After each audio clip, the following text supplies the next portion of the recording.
রাসূলের সাহাবী আমর ইবনুল জামু উহুদের যুদ্ধে রওনা দিয়া যুদ্ধে যাচ্ছে।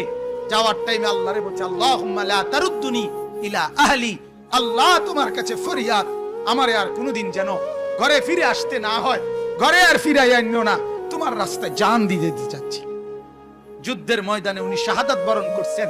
উনার বিবি উটের পিঠে চড়াইয়া আনতে চেষ্টা করছেন, আনতে পারে নাই। আল্লাহর নবী বলছে, তাকে তোমরা উহুদের প্রান্তরেই তাকে দাফন করো। সে না মাওলার সাথে চুক্তি করছে তারে যেন বাড়িতে ফেরত না দেয়।